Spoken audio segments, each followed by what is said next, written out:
मैं आपको ये कहना चाहता हूं चुनौती भरे शब्दों में कि आप उस फिरोजपुर रैली की खाली कुर्सियों के विजुअल क्यों नहीं दिखा रहे अपने चैनल पर? किसने आपको रोका है? विशुद्ध रूप से गंदी राजनीति का हिस्सा है। ये गंदी राजनीति दिख रही है, जिसने करी है। राजनीति का हिस्सा है।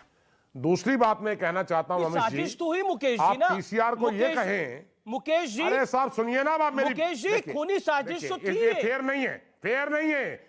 आप मुझे बोलने का अधिकार है, नहीं तो आप बताइए, मैं चुप हो जाता हूं। आप जो मर्जी बोलिए। बोलने का अधिकार है आपको तो प्रधानमंत्री की सिक्योरिटी लैब्स का भी अधिकार है, आपको तो सब अधिकार है सर। अरे भाई बाकी किसी का कोई अधिकार नहीं है। आपको प्रधानमंत्री की सिक्योरिटी लैब्स करने का भी अधिकार है। प्रधानमंत्री की सिक्योरिटी के साथ खिलवाड़ हो जाए उसका भी अधिकार कांग्रेस को है। और फिर नरेंद्र मोदी से पूछना हाउस द जोश, वो भी कांग्रेस का अधिकार है। क्या आपको ये बेशर्मी नहीं दिखती? अब आप सुन लीजिए जी सर, अब आप सुन लीजिए, अब आप सुन लीजिए जी। आपने 10 मिनट शो रोक कर रखा कि आप खूनी साजिश के सबूत दिखाना चाहते थे। मैं आपको यह कहना चाहता हूं चुनौती भरे शब्दों में कि आप उस फिरोजपुर रैली की खाली कुर्सियों के विजुअल क्यों नहीं दिखा रहे अपने चैनल पर? किसने आपको रोका है? कोई साजिश नहीं थी। सच ये है उनको चौपर से जाना था। ये गाड़ियां कैसे पहुंच गई? ना सर, ऐसे ये सताही आरोप लगा के ये सताही आरोप लगा के ये बिल्कुल हल्केपन की बातें कर इससे बचा नहीं जा सकता। सिक्योरिटी लैब्स का मतलब क्या होता है वो वीडियो में दिखाई दे रहा है, वो वीडियो में दिखाई दे रहा है, वीडियो में दिखाई दे रहा है सर। सिक्योरिटी लैब का मतलब क्या होता है? सिक्योरिटी लैब, अच्छा मुझे बताइए, प्रधानमंत्री का काफिला जाता है और तो और, अरे एक मुख्यमंत्री का काफिला जाता है तो दूसरी गाड़ी नहीं आ सकती। प्रधानमंत्री के काफिले में कैसे गाड़ी आई? प्रधानमंत्री के काफिले के पास कैसे गाड़ी आई? प्रधानमत्री के काफिले के पास कैसे बस आई? प्रधानमंत्री के काफिले के पास कैसे लोग आए? ये लीक किसने करा? अगल में लोग हैं, बगल में लोग हैं, ऐसा कैसे हो गया?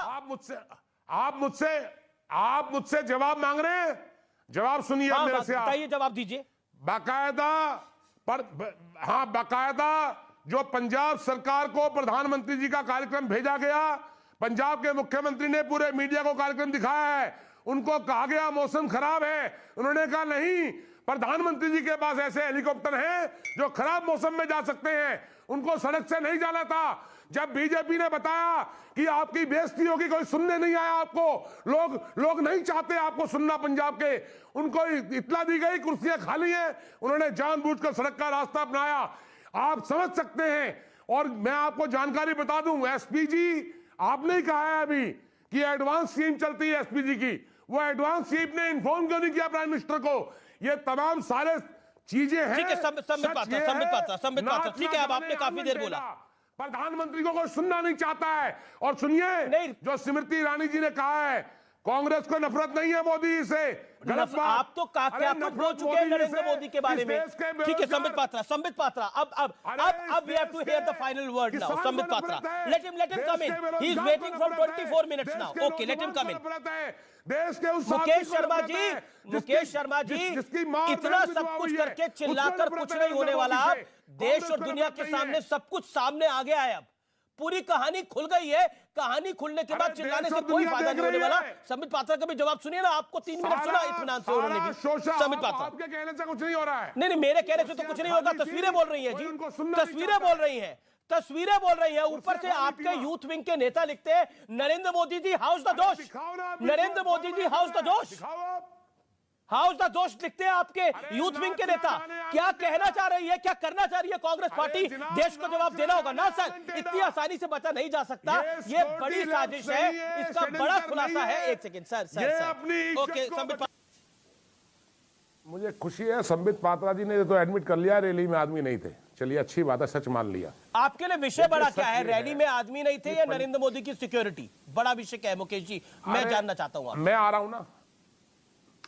हाँ, मेरा विषय प्रधानमंत्री जी की सुरक्षा को लेकर बेहद मैं गंभीर हूं, लेकिन मैं ये कहना चाहता हूं कि प्रधानमंत्री जी अपनी सुरक्षा की आड़ में अपनी फजीयत से बचना चाहते हैं। ये गंदी राजनीति प्रधानमंत्री जी को नहीं करनी चाहिए। ठीक है, मजेंद्र सिंह सिरसा, उन्होंने लिखकर भेजा था कि मेरे पास ऐसे हेलीकॉप्टर हैं और मैं हेलीकॉप्टर 3 हेलीपैड बनाए गए फिरोजपुर में, 3 हेलीपैड, एक नहीं 3 हेलीपैड। उनको बताया गया कि किसान विरोध कर रहे हैं, उसके बावजूद उन्होंने सड़क का रास्ता सब कुछ किया जा रहा है। मजिंदर सिंह सिरसा। मुकेश जी बोल देने दीजिए ना, अपनी बात कर तो बीजेपी आपने अब ऐसा कहा है था अमीर सिरसा जी, इन लोगों ने सिरसा जी जब आप अकाली दल में थे आप भी बोलते थे मुकेश किसानों जी, को गाली दी जा रही है।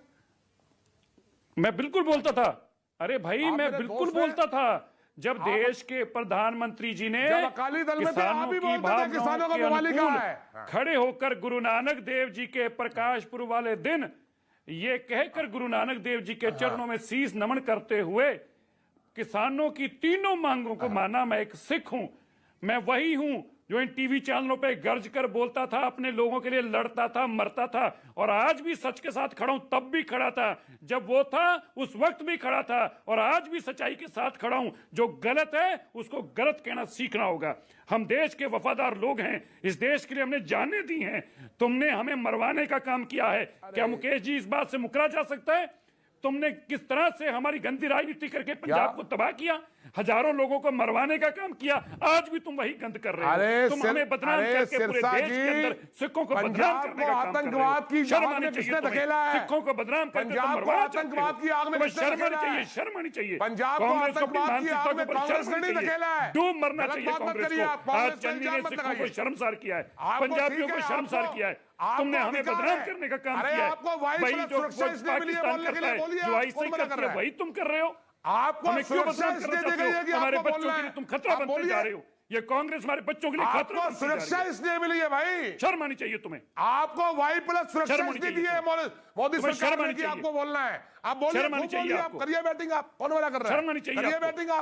आप मुकेश शर्मा जो बात संबित पात्रा ने बोली, वो वीडियो जो संबित पात्रा ने बात बोली, वो वीडियो इस समय मेरे पास पहुंच गया है। वो वीडियो मैं स्क्रीन पर दिखा भी दूंगा कुछ देर के अंदर, जहां पर पुलिसकर्मी जो है वो प्रदर्शनकारियों के साथ चाय पी रहे हैं। ये किस तरह की सुरक्षा दी जा रही थी? जो प्रदर्शनकारी नरेंद्र मोदी के खिलाफ बैठे थे उनको पुलिस चाय पिला रही है।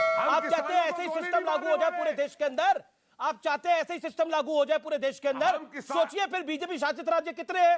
अगर आप ये चाह रहे हैं, देखिए नरेंद्र मोदी से बड़ी अहमियत इस देश के प्रधानमंत्री की है। आप नरेंद्र मोदी से नफरत कर सकते